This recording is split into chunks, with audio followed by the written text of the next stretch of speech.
But those flyers were putting up any amount of money that the war would be over in a certain number of months. I don't remember what the months were.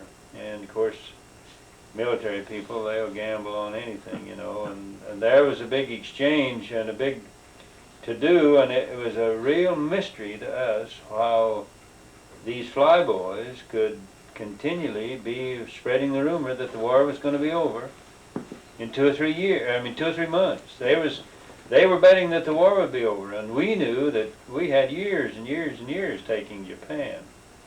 So, you want to turn that off? I'll go ahead and I'll just talk to Dad here for a second. Dad, can you, Let's just wait. Oh, yes. Good. We're interviewing my dad here. Oh. Come in. Come in, we'll interview you too. What can we do for you, Ron? I was just wondering if I could borrow that nice tall jug of yours. Oh, yes. No, I have, yeah, it's outside the dog. Enjoyed your remarks in our meeting, brother. Thank you. Very, very timely and very good. Appreciate you. Thank you very much. Good man. Dad, can you tell us something about your mission, where you went, about your mission president and your assignment and so on?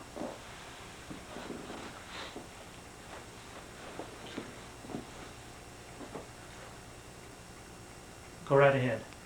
Before I went into the service, I had a call to go on a mission to the Central States. And after I got into the service, maybe 6 months or so, I got another call to go into the mission field, and it was also to the southern states, or to the central states. Both calls were to the central states, and then after I got home from my service, well, then I got a call to go to the southern states mission. And I had, it wasn't a patriarchal blessing, it was a blessing from Father's brother, Uncle Frank from Canada. He gave me a blessing once, I remember, and he promised me in this blessing that I would go on a mission and I'd go to the land of our fathers, where our fathers came from. And so I didn't know just exactly what the situation was. I was young and never didn't know very much about it. But when I got the call to go to the southern states, why, I went to Salt Lake City, and then from there to Chattanooga, Tennessee, was the headquarters to the Southern States Mission. And President Charles A. Callis was mission president, and he had been mission president for a number of years. And Eldman Levitt and I went to the same mission, and Sidney B. Sperry was in charge of our group to go to the Southern States Mission. We went to Chicago, and then we went from there to Chattanooga, Tennessee. And one morning, President Callis went around the room where the brethren were sitting and told each one of them where they'd go, to which mission in the southern states where they'd go. And when he got to my name on the list, he said, hesitated a little while, and he said, "Brother Earl, I think I'll just keep you in the office a few days and have you help us here, and then I'll tell you where you'll go later."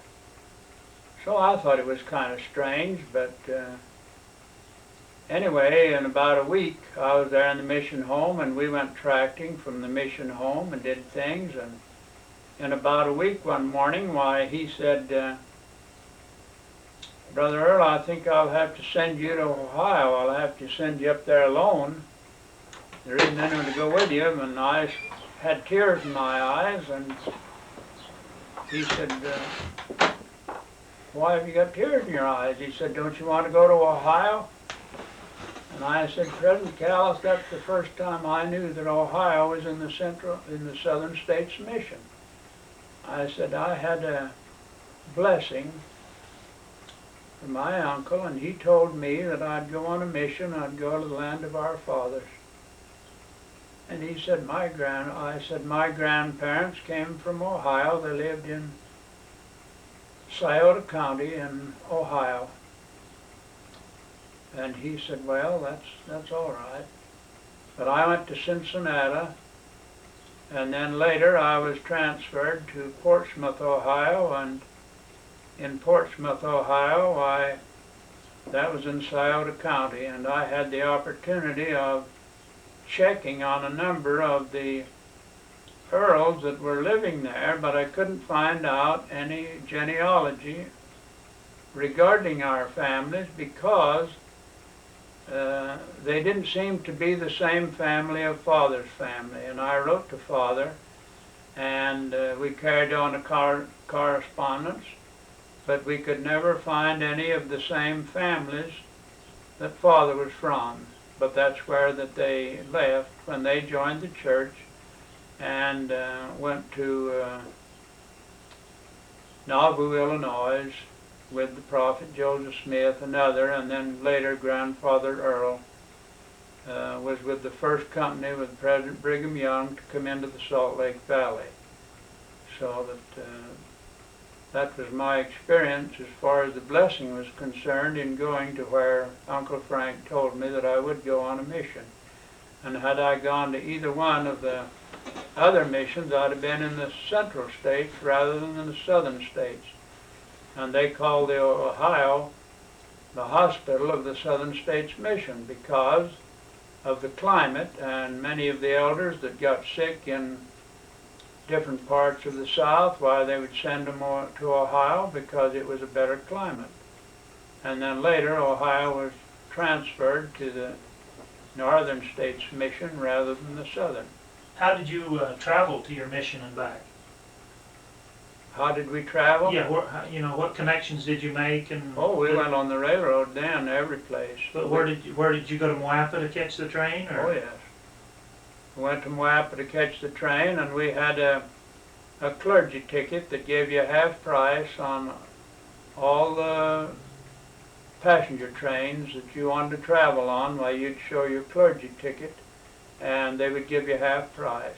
A preacher was given privilege to travel cheaper than other people were. And lots of times, as young men, why, they'd question why you would have a clergy ticket at your age. Why don't you tell us about your various callings in the church? After you got off your mission, you were then what, state clerk after a while? Or why don't you go through the various callings? Well, after I got home from a mission, I was only home a few months when Irma and I got married. And before we got married, President Jones had come and asked me if I'd be state clerk of the Moapa stake.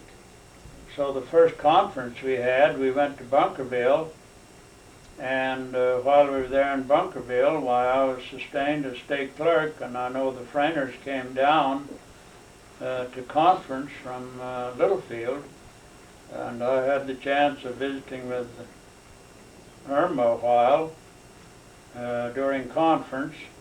And then when I was set apart as state clerk, why, President McKay was there, and he said, well, are you a high priest? And I said, no. And President McKay said, well, inasmuch as he's going to be taking minutes of the High Council and the stake presidency's meeting, I think that he should be sustained as, or ordained a high priest. So President McKay ordained me a high priest and set me apart as stake clerk, and I was voted upon in the conference to be ordained a high priest while I was there. And I was stake clerk for 18 years, and then after I was released from stake clerk. You say President McKay set you apart? Yes. What, was he an apostle then? President McKay was an apostle at that time, and he was down to conference. Who was the president of the church then? Who was president of the church at that time? I suppose President Grant was president of the church then. But anyway, then I was ordained, or set apart and ordained a bishop of the Overton Ward, and I was bishop of the Overton Ward about 6.5 years.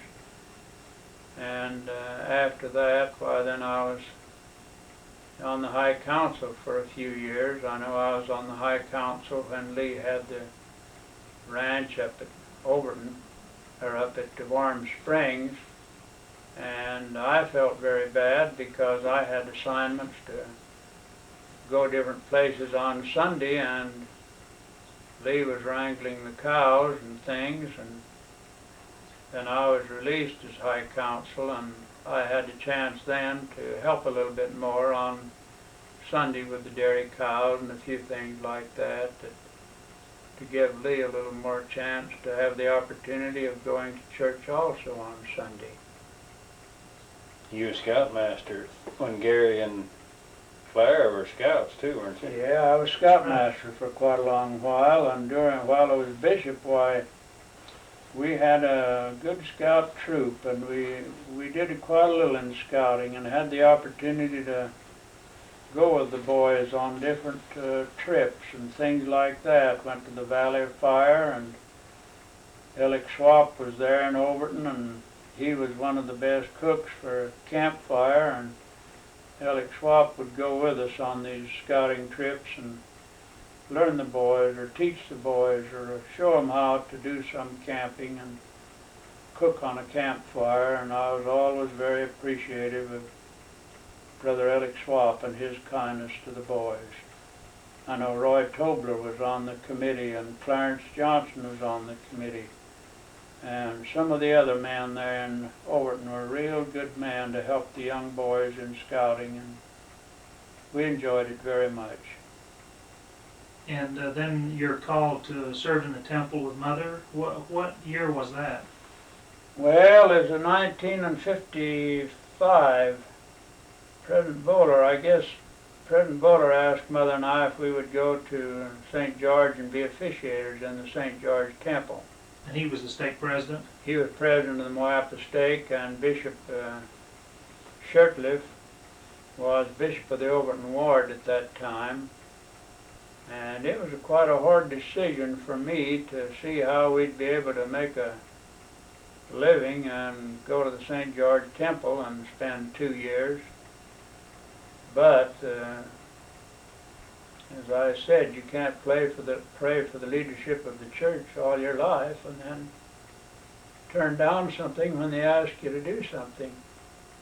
And my children all thought that Mother and I should go to the temple, and so we decided that we would. But I said that the only way we could go and that would be to sell the property, and the Overton Ward had been trying to buy the property anyway, because I said after the boys left I wouldn't farm alone. So the Overton Ward bought the property for the church welfare, and there's no need of keeping the home, so I wouldn't sell the farm unless we sold the home. So they bought the whole thing, and Irma and I went to Temple in 1955, and we were there 2 years, and when we got ready to leave, I said to President Snow, well, it's sure been a pleasure to work with you here in the temple. And he said, well, you expect to come back this fall, don't you? And I said, no, we had to call for 2 years, and the 2 years are up. He said, yeah, but you forgot that the temple was closed 8 months, so the 2 years. And I said, yeah, that's right. Well, he said, would you come back another year? And I said, yes, if you want us to, we'll come back another year.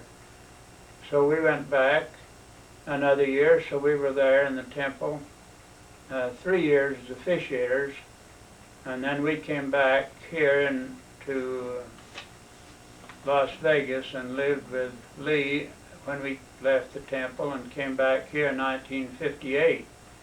And we worked here I got a job in Vegas Village as one of the janitors, and I worked there for them for 2 years.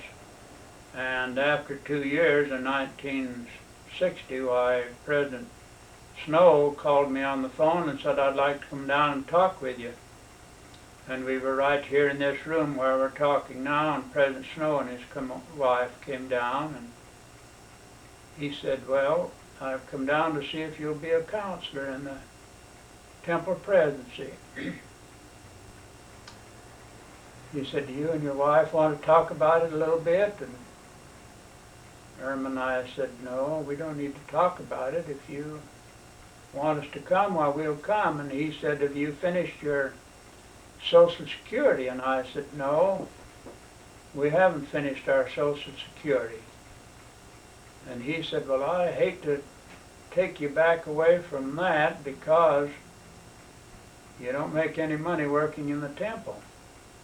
And I don't like to take you away from your Social Security. And he said, well, you know, I've been president of the temple for 20 years and I could be released tomorrow. And if I'm released, you'd be released. I said, I know church government too, President Snow, and I know the same people that ask you to take a job in the church, the same people have the authority to release you from a job in the church. But if you want us to come up to St. George again, well, we'd be glad to come. So we made arrangements, and President Snow went back, and he made arrangements with President McKay to be set apart, and I went up, Irma and I went up and stayed with Uncle Kenneth and Aunt Bertie, and we left one morning real early, President Snow and his wife and President MacArthur, and we went to Salt Lake, and we met President McKay, and he set me apart as a counselor to President Snow, and also set me apart as a sealer in the St. George Temple. And we went back that night, got there about midnight, and they didn't know in the St. George Temple who was going to be the other counselor. So that when we went back to the temple, why, they treated us very kind, and we worked in the St. George Temple with President Snow for 3 years as a counselor. And then when President Snow was released and President Atkin was put in as president of the temple, President Atkin asked President Boyk and I to be his counselors, and I was a counselor to President Atkin for 7 years. So in the St. George Temple, I was a counselor to 2 presidents for 10 years, and it was one of the happiest and most joyful experience of the life of Mother and I. We sure enjoyed it and have a lot of friends in St. George, and especially in temple work. Good. Lee, why don't you tell us about your various callings in the church? I remember when you were up at the ranch, you were Young Men's President in the Overton Ward. Why don't you go from there? I might reflect back when Dad was talking about our ancestry, the Earls coming from Ohio. When I was in the Marine Corps, I was in San Diego before I shipped overseas, and we was in a big mess hall there, and on the back of our jackets, the Marines there, we have our last name. And as I was walking out of the mess hall, I just happened to glance over, and there was a big, husky, broad-shouldered young man sitting there with Earl on his back, and so I had dropped out of the line I was in and kind of scooted over there and said, is your name, last name Earl? You know, sometimes you could make a mistake and put your first name in. He said, yes, it is. And I said, well, that's my name. And he said, where are you from? I said, well, I'm from Nevada. And I said, where are you from? And he said, I'm from Ohio. I said, gosh, I'd like to talk to you. And I had to leave, and I never seen that boy again, but he was sure a nice-looking chap, big, husky, good-looking kid, and real nice personality. But like I say, I would have liked to have met him and got acquainted with him, but I didn't. Yes, I was back in the days when they had MIA superintendents, I think, and it was a kind of a hard situation. We lived 25 miles from the Overton Ward up on the ranch, didn't even have a telephone, and But we made an honest stab at it, and had quite an exciting year. And then I was in the, we were transferred to the Logandale ward, and I was in the Logandale Sunday School presidency. And I think that was even superintendency then, but that was one of the good jobs, counselor in a Sunday school. Those days, I think, had a broader, much broader program than they have now, and function as a counselor, and that was a real good experience, good duty. And who was the superintendent? Kenneth Jensen was the superintendent. I worked with Wilford Whipple. Wilford Whipple was the other counselor, and I'll tell you, I sure learned to love those men. They were good, loyal men. I'll tell you, I loved them. It was very, very, very good experience. And then when I come to Las Vegas, my cousin Scott Hardy was the elders quorum president in our ward, and he asked me to be a counselor in the elders quorum presidency, and that was a good experience. And then I was made to 70, and I functioned in the 70s. Believe it or not, when Dad's old chums, Eldon Levitt was the 70s group leader, and he asked me to be in the 70s to function in genealogy, believe it or not. That was when each quorum, even then, we're trying to do the full spectrum of responsibility, and I wasn't called as a 70 to do missionary work, believe it or not. I was called as a 70 to help promote genealogy in the 70s quorum. And then I was called to help in the scouting program of the ward, you know, in the change of bishops and whatnot. I suppose I held some other positions along the way, but I don't remember exactly what it was, but I was some kind of a scouting coordinator, and got acquainted with the new bishop, and it wasn't long until he asked me to be a counselor.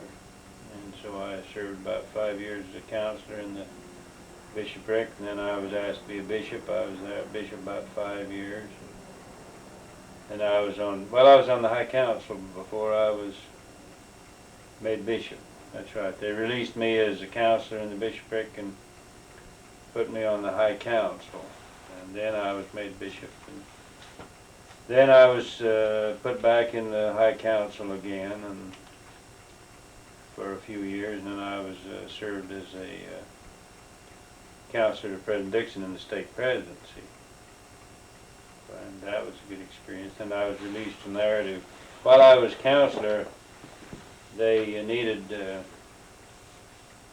somebody to help with the welfare farms, and while I was a counselor in the presidency, the stake presidency, they assigned me to be responsible for the welfare farms in this area.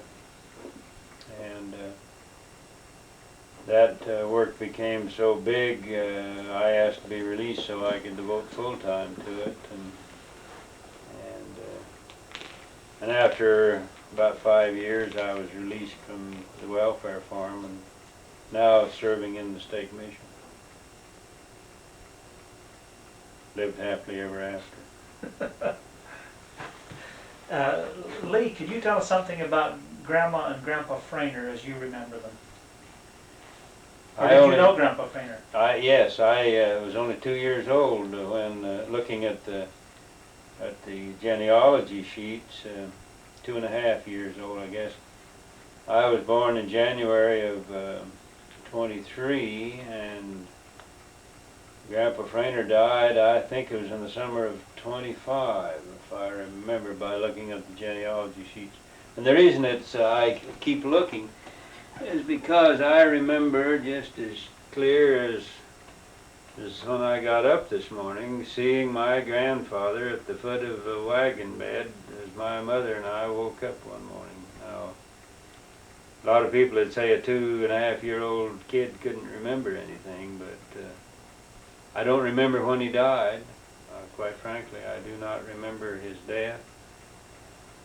But he was a great watermelon raiser. He was come from Switzerland, and as a boy, and I don't suppose he learned it there, but he was a good farmer, wasn't he, Dad? You bet.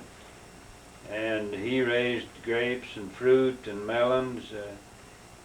Even developed a special muskmelon called the Frainer melon that are still carry the name and the seed today. But my mother used to go back up there. I think a lot of it was not only to visit, but for fruit, putting up fruit and things like that, you know. And grapes. but I remember, you know, the old freighting wagons had a box with sides about 2 feet high. And whether this was an old one or a usable one, but in the summertime we all slept outside in those days because we had no coolers. And I don't remember Dad, or whether he was there, apparently not, but my mother and I were sleeping in this wagon bed. Had a mattress, I'm sure. Anyway, we were sleeping there, and I can remember Grandpa Frainer standing at the end of that wagon box as we woke up with a melon under each arm. Now, a lot of people would say, well, you just heard somebody tell that story, but I remember it. I remember it. And quite frankly, I did not see a picture of my grandfather until about 5 or 6 years ago. I didn't know there was even a picture existed of him. You probably, Gary, showed me the picture of him. But I'll tell you, it was the same man. The same kind of hat and moustache and the whole thing. But so that's really all I know, besides what my mother and father and Uncle Lou Adams has told me a lot about him. Probably Uncle Lou Adams and Dad have told me more about him than anything. But some of the humorous things I might mention, Uncle Lou Adams mentioned it and Dad verified it, but they said it didn't make any difference who was in charge of the music in the Littlefield ward.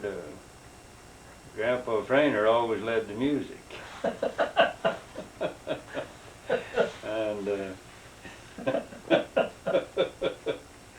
And I understand that, of course, Grandpa Frainer married one of the Reber girls, and his brother Albert Frainer married Grandma Frainer's sister. So 2 brothers married 2 sisters, and I understood they sang well, and they sang a lot of quartets. They were asked to go around Virgin Valley and sing. They apparently played the guitars and sang and yodeled and the whole thing. But another thing that Uncle Lou and Dad verified, told me about, was that when Grandpa Frainer would sit at the table, he had never sit up at the table to eat with his feet under the table. And believe it or not, why it's significant to me, I do the same thing. You sit sideways with your knees crossed and eat like this.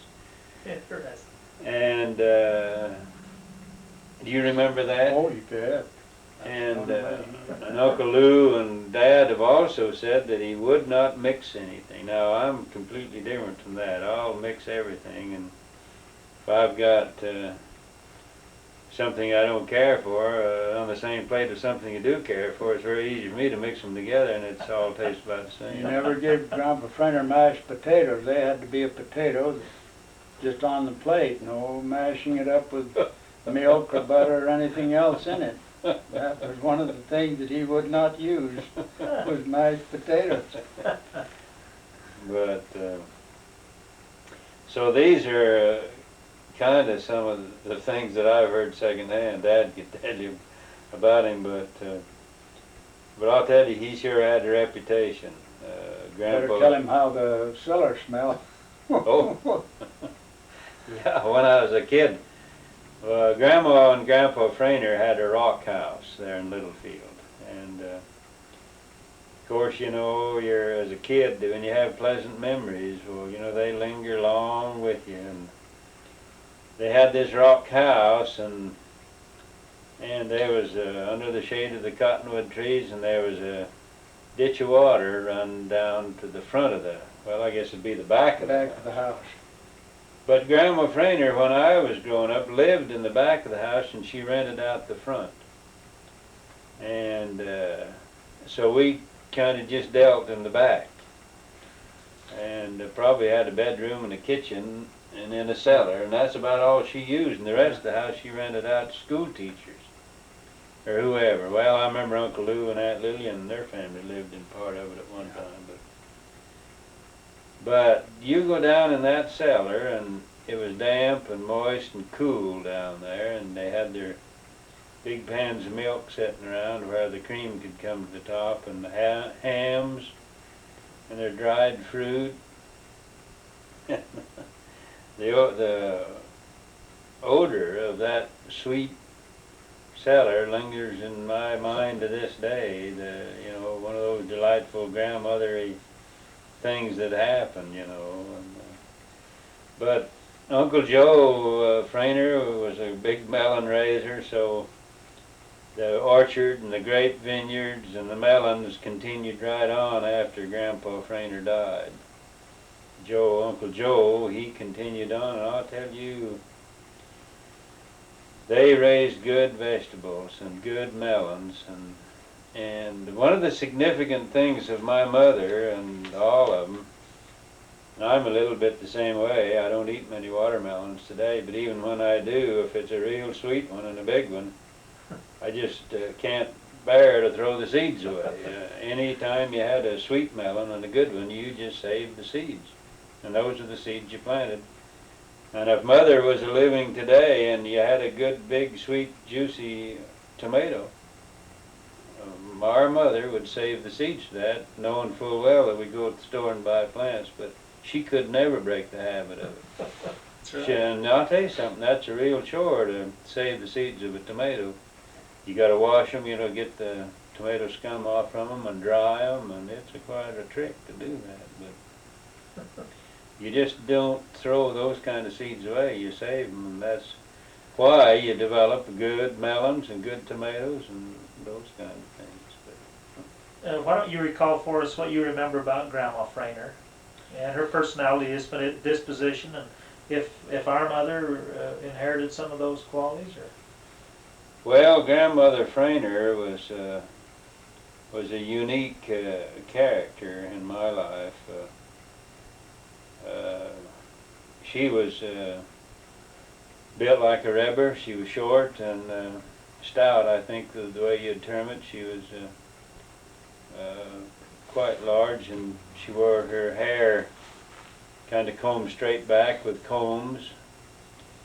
But she was a favorite. When she'd come and visit with us, I remember our bishop, Bishop Robinson, he just loved her. He just thought Sister Frainer was great. But she was I think you'd call her jolly, wasn't she? Oh, one of the best. She was just a jolly, loving person, and I remember when I was a kid growing up, with all the colds and sicknesses that kids get, you know, my mother, now she isn't here to defend herself, but it seemed to me like you starve, anytime you're sick you don't get to eat anything but castor oil, and you know, that wasn't any fun to be sick. And I remember when Grandma Frainer was there visiting, well, I remember her sticking up for me that said, Irma, you can't starve this kid to death, you know, no matter whether I was starving or not. She was my champion, you know, to see that we got something besides castor oil to eat. But she was one of these kind that just, well, a grandchild just couldn't do nothing but love Grandma Frainer now, because she was about as wide as she was tall, and that's an exaggeration, but I mean, tell you, it was all love. Boy, she just was a loving person, and just a outgoing, loving person. And I remember one time she was down there staying with us, and we had a good neighbor that was a good friend of Dad and his father, and well, it was just kind of an accepted thing that we always raised melon patch and melons, and it was just an accepted thing that he would use melons. In other words, that was part of the program, that he was our good neighbor and he had used our melon patch. And anyway, we had some of these special Frainer melons. Now, if you haven't ever seen a Frainer melon, you don't know what you're talking about. They're maybe this gets big in the eyes of a kid too, but I remember Frainer melons being, gosh, some of them weigh 40, 50 pounds, wouldn't they? They were large. They were big, huge melons. You can't buy them like that, but it's all you can do, a kid, to carry one of them. And I remember naturally, when they'd come on early, you'd spot them, and so you'd get them just when they were just right, and some of these melons got disappearing just about the time we was waiting for them to be ripe, and they'd turn up missing. And Grandma Frainer said one day, she said, well, she says, you just kind of want to watch your neighbors, and when they start putting on a little belly, well, you can tell who's getting your, you can tell who's getting your. Well, right away I knew who had the pot belly around the neighborhood, but that was Grandma Frainer, It didn't wasn't that big of a deal to Grandma Frainer. If you want them, go pick them before they get them. But she was just a delightful person to be around. She was just, and in her older years, she went to St. George and spent a lot of time in the temple. And it's like Grandmother Earl. She went to St. George and spent her last years just going to the temple every day, and Grandma Frainer did. Now, I'm going to tell you, I don't know whether you interviewed Dad concerning this, but when Mother was still alive and we're still operating. Oh yeah. Don't want to waste my energy on in the wind. I just focused right in on you there for the full effect. But when I and Doris went to the temple and we got acquainted with a Cox, Lorraine Cox, lives in St. George, and he's not a relative. Frank Cox's family are our cousins, but his father was brother to Frank, but half relative and half friend type. But when he found out who I was, he told an experience of when he was a young man and just got married, and whether it was his first time through as a married man or not, I don't know, but he said that was in the days in the St. George Temple when the male and the female sat together. Nowadays you have the male on one side and the female on the other. He said back in those early days, you sat together. And Grandmother Frainer's, my mother's oldest brother, named Henry. They called him Henny. He died when he was about 20. When he was about 20 years old when he died. And they were doing the temple work, the ordnance work for Henny. And Lorraine Cox was in that session. And Lorraine Cox said the boy had been dead. I don't know how long he had been dead, but he had been dead a long time. And Lorraine Cox said that boy was sitting, there was an empty chair sitting next to Grandma Frainer. And she said that boy sat there in that temple session.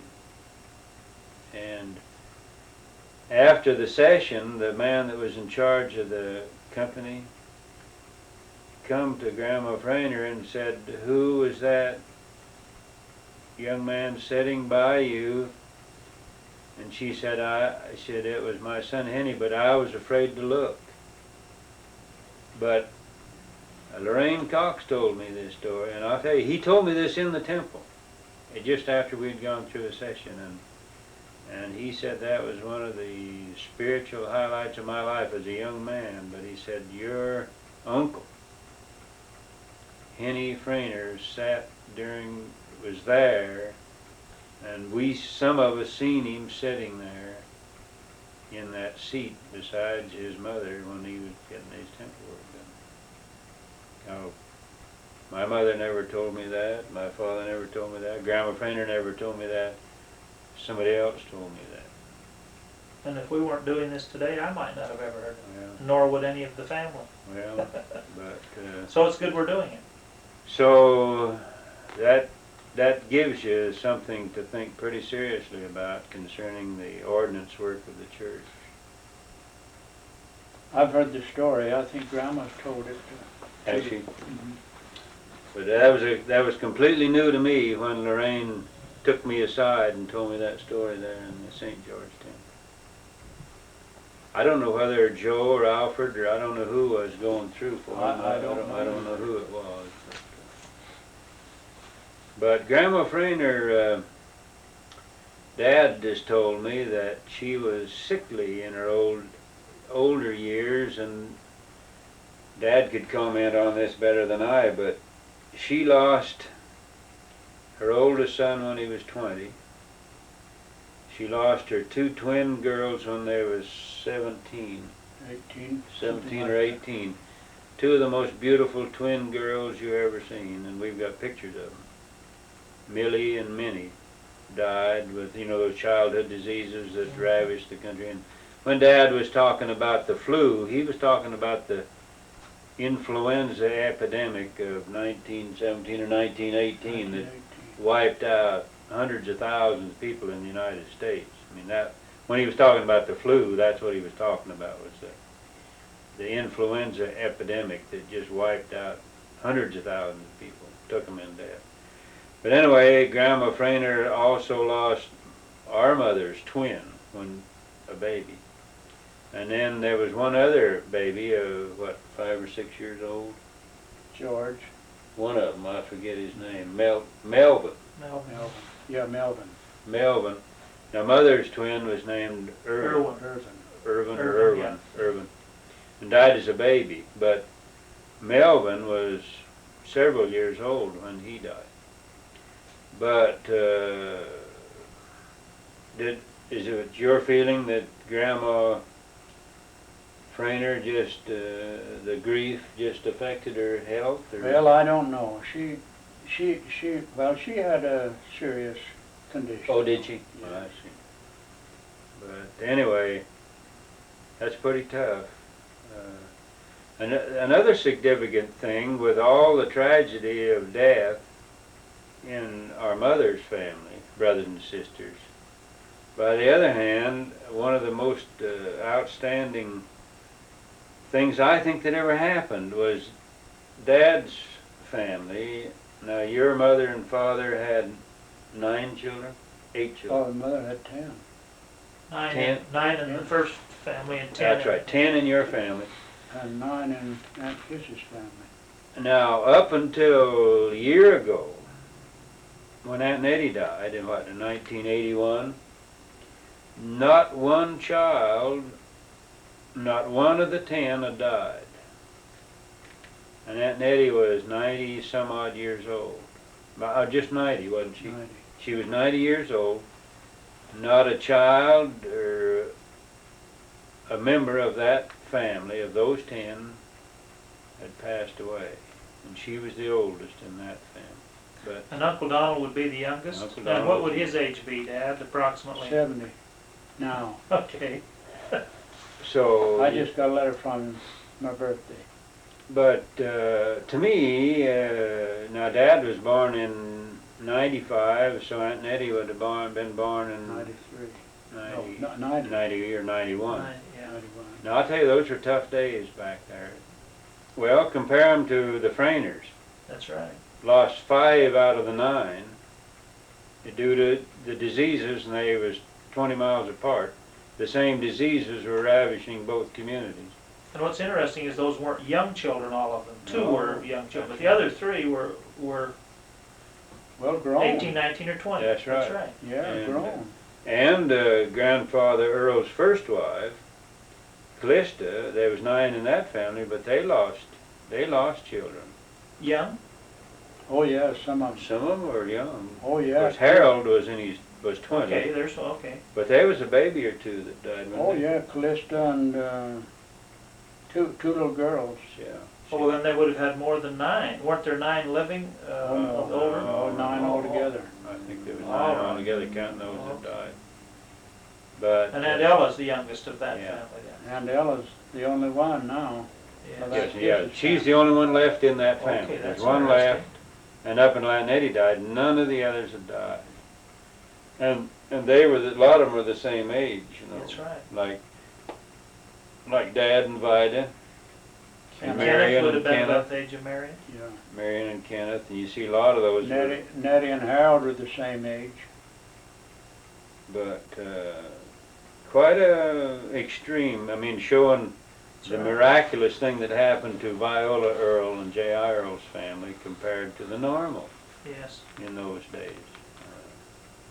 More so than now, because no doctors, no hospitals, no medicine, and no vaccinations, you know, and to have every one of those children not only lived, but active in the church, been active in the church all their life, all of them outstanding in the church and in the community. Every one of those 10 children outstanding. Outstanding children. Well, Dad, you recall the last time we taped, and Diane had asked what was the secret of life as you see it for you and so on. Did you have some things you might want to add to what you had said then about Well, your success secrets of living? I don't know about that, but Lots of honey and bread and milk, probably. in our priesthood meeting, they were talking about work. And if there was work to be done, we all shared and got in to do the work. It wasn't any matter of training children to work. There was work to do, and everybody joined in and helped to get the work done. We all had our assignments, and we all did work, so worked all our lives. But one of the things that has touched me, it isn't physical work that makes parents old. Physical work don't make you old. Lots of times it's a worry over a child that's disobedient, or worry over a child that's not doing the things that they should. It's that mental something that just makes parents worry and makes them old. And that's one of the things, the blessings that Mother and I enjoyed. We did not have. We had a lot of physical work, but we didn't have that extra worry about children that were disobedient. And I hope that Father and Mother enjoyed the same blessing that we did through children being obedient and trying to help their parents. That's the thing that I hope that we didn't give Father and Mother too much worry. I know they're worried, of course, as all parents do, but I know that we tried to do the things that we should, and we always honored our parents. I never did feel that I didn't want to do the thing that Father and Mother asked me to do. I thought that they wouldn't ask me to do something that wasn't something that should be done. And we always tried to take care of it and take care of the assignments that we had. And I always remember with our children, they never were rebellious. They wanted to do the things that we were supposed to do and help out on the farm and help out in taking care of things. And that's the thing that Mother and I really have enjoyed. And we enjoyed it more after we got to the temple. I think the temple did as much for our family as it did for Mother and I. Because they knew that we were working in the temple and they knew that we were enjoying it. And I think our grandchildren that came on at that time when we were working in the temple, They just enjoyed the fact that Mother and Dad or Grandma and Grandpa were working in the house of the Lord. You bet. Appreciate that. Dad, would you just share about the birth of each child in the family? Let me, you got time on Oh, this we thing? sure do. Let me interrupt here a minute. And I remember my father telling about when he was a young man and the kind of a father that his father was to them. How as a boy growing up, grew up on a dirt farm. Hard work and milking cows, and I longed for the cattle business. And that type of work, it seemed more romantic and less enduring to the back and one thing and another. But I always had an envy of those that were in the cattle business. And I remember my dad telling me that his father, when they were young and working, were in the cattle business. They run. Is that for me? They run cattle on up on what we call Bunkerville Mountain or the Virgin Mountains. And did you run up in Mormon Mountain? Some in Mormon Mountain, in the Key West area. But I think, well, maybe we could get Dad to tell, but Grandpa Earl, our grandpa, J.I. Earl, went out of the cattle business because he did not want his sons out in the hills on Sunday. And at the time I felt a little bad, but now at my age I can see the wisdom of a great father. Now maybe even Grandpa Earl longed to be in the cattle business, but he got into farming and bees where his children could be home and where they ought to be on Sunday. You might have Dad comment on that, but that tells the kind of people that the Earls were, and it come right down to our father and that sort of thing. But to me that was you might tell that he practically give his interest away in some of those things. Well, just at the time of, while Ira was looking after the cattle, and when Kenneth and Marion and I started to ride a little bit and go with Ira, it was just the thing that we wanted to do. We never enjoyed anything more than going with Ira to see about the cattle. But Father thought just at that time, this is the time to get rid of them before these boys get too interested and want to get out and go where they shouldn't go. So he got rid of everything as far as the cattle were concerned. Kenneth had a few later with Uncle Hector, but Father didn't have any after that. Kenneth had a few cattle out in Mormon Mesa with Uncle Hector and George Hunt, but Kenneth had married then, but we didn't have any more. He sold his interest up on Key West for a white dot buggy, and Was that the mining interest or the mining cattle? interest and cattle, range rights, whatever he had. Why, he sold it for a white top buggy. Some of them said he was crazy, and the father said, "That's all right. I'm satisfied." So. Well, I appreciate you bringing that in, Lee. Why don't you just tell us about when each of the children were born and something that maybe comes to your mind about it? Lee, the firstborn, that would have to have been That was memorable. that was a momentous occasion. Well, I remember when Lee was born.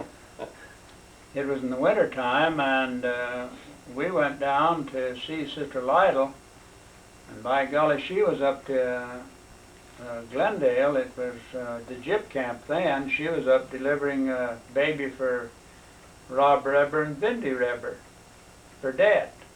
And she was up there, but they said, well, she said she'd be back, so that by the time I had the little buggy and one horse running the buggy, and I was going down to Overton to get Grandma Lytle. And because she was the midwife for Lee, but when Mama was ready to have her baby, why, she was there, and I went down and got her, and she came, and helped, and I remember after Lee was born, it was a hard birth. I guess they called it a breech birth anyway, but it was very hard, but Father was there and administered to Mama, and Grandma Frainer was there, and Mother was there, and Sister Lytle, and the Lord blessed us, and Lee was born, and everything was all right with Mama, and also with the baby.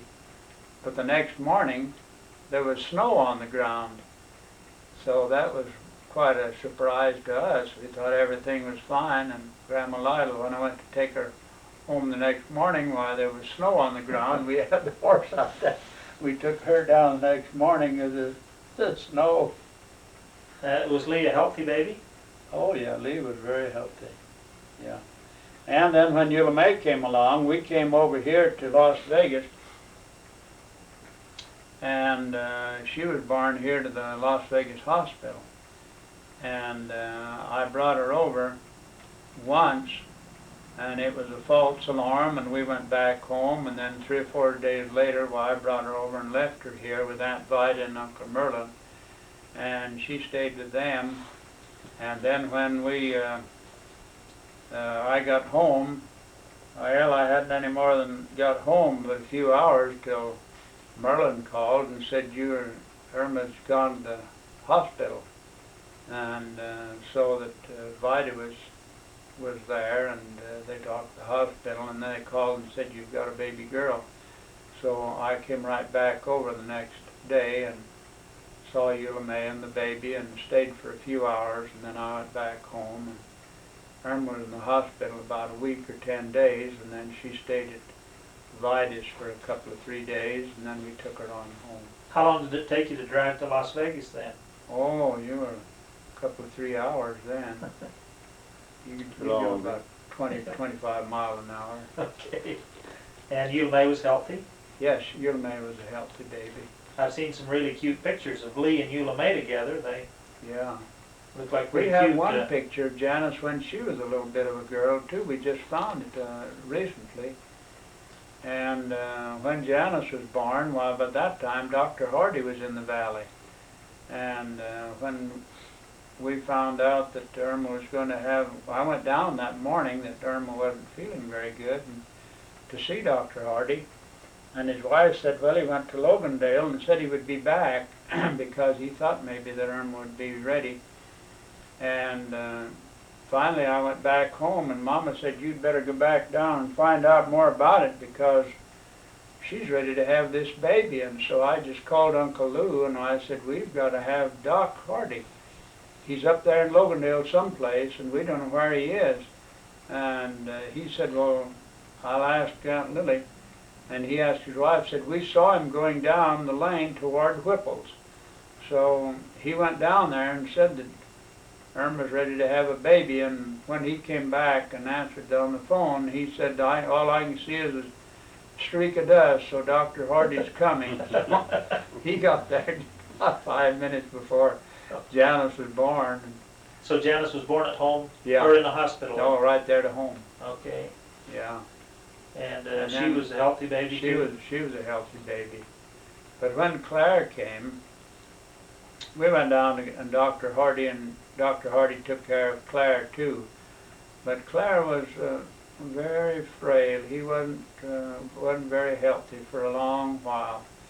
And I remember Dr. Hardy sitting there with Grandma Frainer and Grandma Earl, and he'd say, I wish you women would tell me what to do for this little baby. What did you do when you didn't have a doctor to tell you what to do? He said, how would you take care of this little fellow? And Grandma Frainer and Mother, Grandma Earl, talked a little while, and he says, I think that's what we'd better do anyway. Anyway, they talked about things, and it was a year or two before Claire kind of got strong, but after he got a little older, well, then he was just as strong as any of the other children. The first year or two, he was very poorly. But he was also born here in Las Vegas, wasn't he? No, Doc, he was born right there to home. Claire was too? Yeah. Oh, okay. And so are you. Well, I knew I was. I remember that well, but Yeah. I didn't remember. That's probably why Claire hadn't been able to have many children. He was so weak when he was That's right. born. Okay. Well, anyway, when you came along, why, Dr. Hardy was there and took care of all of them too. Just keep going, we're gonna have to finish this like this. Well, that's all I wanted to say was the fact that the children were all healthy and grew up to be strong children, and that's what we're thankful for, strong physically and also strong spiritually. But it was a real blessing. I might make a comment on children. I remember one thing my mother told me when I was, I don't remember just when it was or where or what, but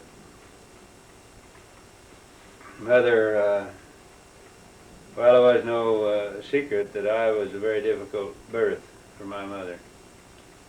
Breech birth means you're born feet first. Your butt first. But I was born belly first.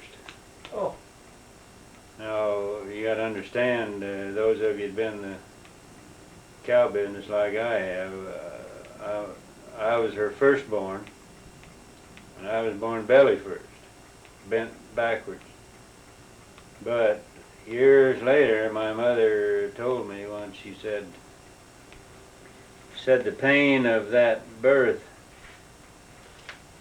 you get over that. That isn't any big problem. But she said, when you or any of my children break the commandments of the Lord, she said, I never get over that pain.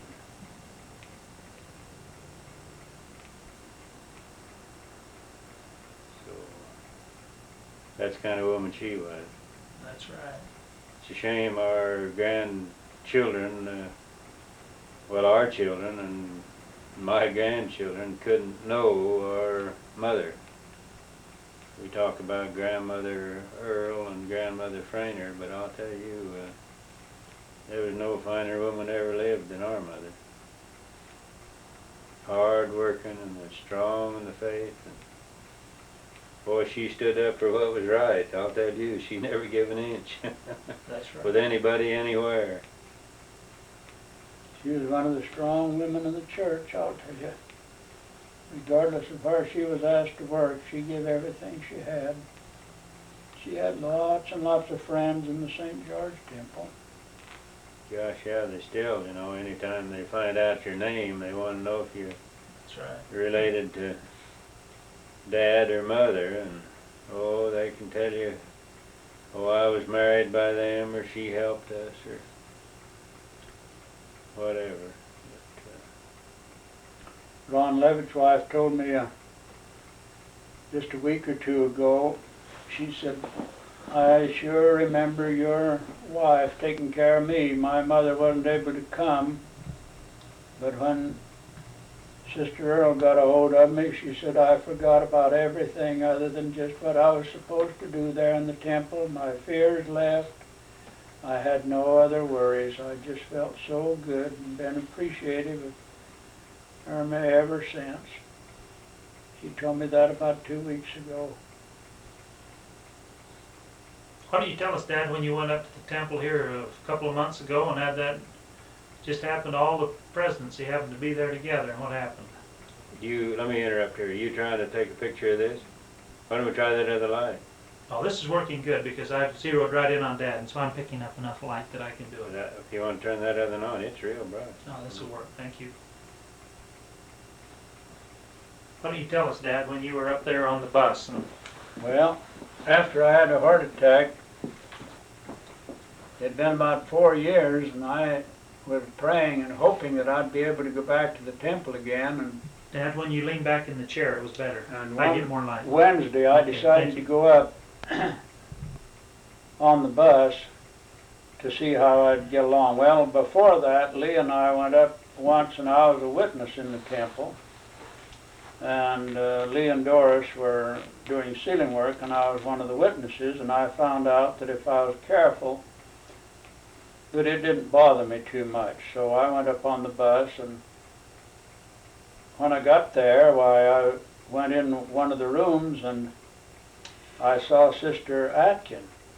And she came in the room where I was, and she says, oh, I'm going to tell President Atkin or tell Rudger that you're here and he'll go through the next session with you. I've got to go home, and then I'll come back, and I'll see you after you get through this session. So I sit down, and it wasn't long till President Barlocker came in, and then his wife came in, and we sit on the same row. And then President Atkins came in, and we were all sitting on the same row. And then we went up and went through the session, and when we got out of the session, President Atkins said, while we're all together, why don't we go and eat dinner together? He said, my wife will come back, and President Barlocker and his wife, and you, well, let's go down and eat dinner. And I said, oh, that's fine. So he said, well, before we go down to eat dinner, I want you to meet the new president of the temple. And I said, oh, I'd be glad to meet him. And he went around and met the new president. I don't remember his name, but anyway, he said, my, it's sure wonderful to see the temple presidency all here and going through the same session, so that's wonderful. And so we went down and had lunch together and came back, and then President Lemon, as a counselor to the president of the temple, we were well acquainted with President Lemon. He was president of the Hurricane Stake, and Irma and I used to go over to conferences when he was president, and we enjoyed it very much, so we were glad. I was glad to see him again. And then we went down to eat lunch, and the cooks all were there while they were serving, and they all stopped and said, oh, we got to go say hi to President Earl before we serve anyone anymore. And so they come around, and we shook hands, had a good time, and then they went back and served us our dinner. And after we had dinner, why, we went back and visited again with President of the Temple and President Lemon. And so we had a real nice time, and that's the only time, and I've been there 3 or 4 times since, and I haven't seen the same people that we saw that first time. It just seemed like that the time I went there first, I got to meet so many of our old people that we worked together with. Well, Sister Lemon that serves and cooks there in the temple has a son in our ward, and she was down a year ago, and she said, how's your father doing? I said, fine. And she said, would you please tell him to come back up here? She said, I've had to build a separate room just to keep those heels. And she said, it's full now, and we're going to have to find some other place to put them. And I tell him, please, to come up and get all of those.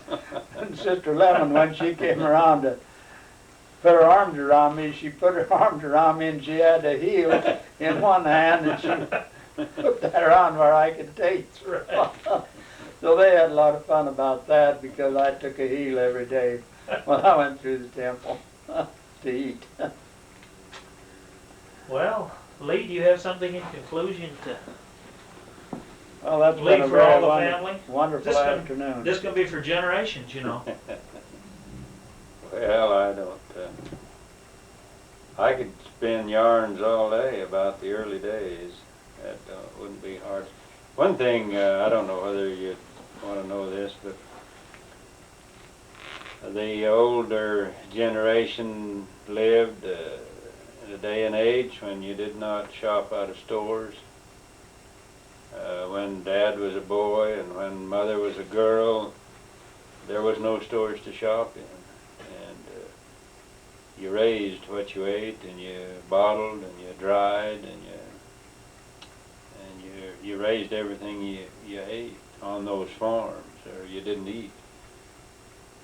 And when we were young, us kids were young, well, Dad and Mother raised a big garden, and we had our cows and our chickens, and they had an orchard, and of course we had relatives in Mesquite and Littlefield that raised fruit, and we got fruit. Even Aunt Amy and Uncle Edwin, you know, their people had fruit. We got peaches from Logandale, but we raised a lot of stuff. And my mother used to tell the story when she was newly married, and her mother come to visit or something, and she had gone to the store and bought something for dinner, and her mother did not approve of that. I mean, you just didn't go to the store and buy things for dinner. And another thing I remember my mother is, you know how you can be caught sometime without much food, and I think her brothers, Uncle Joe or Uncle Alfred or somebody come there to visit her. Anyway, they kind of caught him short, and mother shooed herself and went out in the garden and gathered enough stuff for a second dinner, and come back, and nobody was the wiser. But she'd gone, she went right out in the garden and gathered enough stuff to make a good meal for whoever it was, one of her relatives that dropped in unexpected after dinner was over. It's a different world we live in now with supermarkets and frozen foods and all those things, packaged cereals, and the thing I would like to impress upon young people, whoever might be hearing this or listening to it, were those who've been born in the last 20 or 30 years, you got to understand the women in those days in this southern part of the country cooked over a wood stove in the summer as well as the winter. There wasn't any problem in the winter, except the kids had to, and the men too, had to furnish the wood, and that took a lot of work in itself to keep a wood pile, keep it split and kindling gathered. But you had to do the same cooking in the summertime that you did. Now you talk about Dad's family, 19 children, more or less, some gone and some there, but they also took in a lot of relatives. They had Silas and some of those other boys that entered right into the home just like children. So they had Grandpa's sister, you know, so they had dozen to 2 dozen people eating. Well, I'll tell you, cooking those meals over a wood stove in July and August in southern Nevada is a chore in itself. And the washing was done generally on a Monday, and in those days they boiled those clothes. You didn't wash clothes unless you had a roaring fire outside and tubs of water, and all those kids got to stomp the clothes with a good old-fashioned stomper, but wring them out with their hands. But that was hot, laborious work. And then Grandma Earl would go right out in the field, or not out in the field, but out in the honey, out in the bees, and work along with it, and do all her church work besides. Do all the sewing, made the clothes, and made socks. And I've heard my father say that his mother, he don't ever remember when she went to bed. She went to bed after they all went to bed and was up when they got up. But she was a well-read woman in the scriptures. I remember as a young boy listening to her give talks in sacrament meeting, and she was in the stake board in the Relief Society, and I'll tell you, she was a well-read scriptorian. And our mother was too, but I'll tell you, in the old days, I'll tell you, they worked. They knew what work meant, and they had their babies, and they still kept working. We ought to accomplish 10 times as much these days as they did in those days because of the conveniences, but we waste 2 3/4 of our time goofing around and giving interviews on TV. But I'll tell you, they got a lot done. Grandpa Earl was a patriarch. He was a bishop and patriarch, and you know, they done all the church work, but boy, I'll tell you, they worked hard to make a living and make their own clothes and wagons and their own tools to work with. Grandpa Earl was a blacksmith, and he needed the hammer, he built it. Needed harnesses, they made it. Needed a wagon, they made it. So I kind of got in just at the tail end of the pioneer days. I remember when the cars first started to come into the valley. one thing or another, but quite a transition for that Yes, you period. did. I think we should mention one thing again about Mother and her cooking. We always had a lot of fryers too, because we got about 500 to 1,000 baby chicks each year, and with those that we didn't use for laying hens, why, we always had fryers, so that really you can get along very well if you've got some chickens that you can use for your meals with raising what you can, why, and then we always raised some pork, but not very much pork. But when I was a boy, why, we had more pork than anything else, because you could cure the pork easier than you could cure beef. But when we were married, we went more for the chickens, and chickens for eating and chickens for the eggs, and fryers for eating too, so that was a wonderful thing too in our home. And Mother was one of the good cooks that she got from her mother.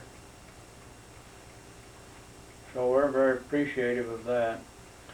I've heard Aunt Nettie and some of the older members of the family say about our mother, Irma, that there was nobody could cook vegetables like our mother could cook vegetables.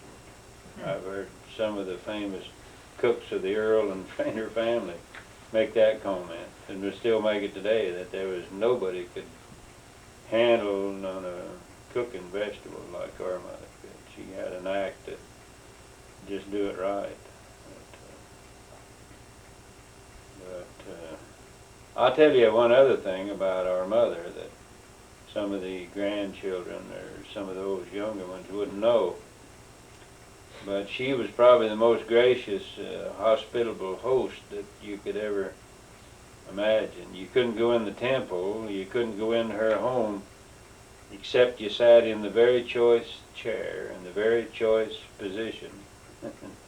You'd walk into her living room and go to sit down, she'd move you, because that wasn't the best chair. And I mean, I remember at her funeral in St. George, I remember Gerald and Vaughn and their wives and Aunt Nettie flew there to the funeral, and I was sitting in the front door, and I seen them come in the back, and they sat in the back, and they were late. The funeral had started, and I found out later what happened. They were living up in Walnut Creek, California, and they'd flown down and had stopped in Vegas to pick up their mother and fly up to St. George, and had stopped to eat, and they were right in the middle of a meal before, when they realized that there was an hour's difference in time, and they said they didn't even finish their meal. They just paid and run out the door and got there late. But I had this, when I seen them walk in and sit in the back, and there was a few empty seats up with the family where we were, and I just out of the corner of my eye, I seen them, and I had the strongest urge to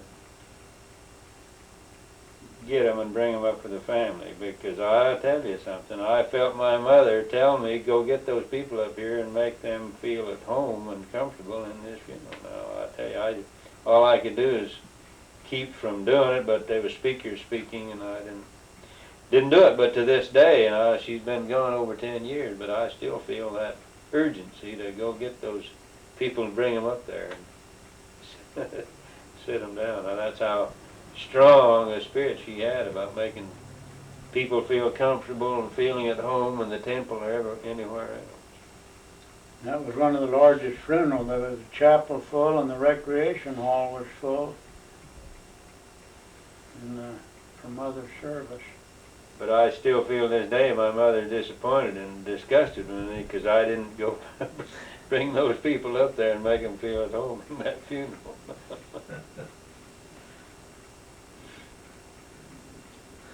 Well, Dad, tomorrow we will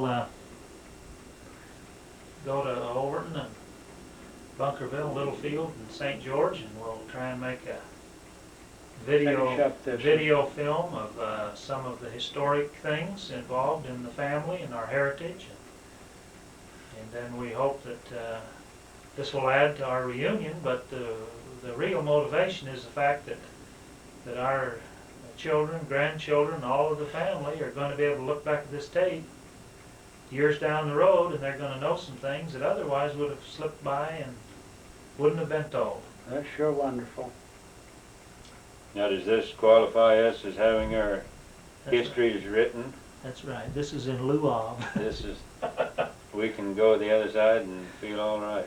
Well, no, I guess not. But this does add an interesting dimension Right. to our history because, see, the tragedy is those that are coming along now will not ever know from firsthand experience about our mother or All you of, get to talking about, I think brothers. your two are the only one that didn't write about your life with father and mother.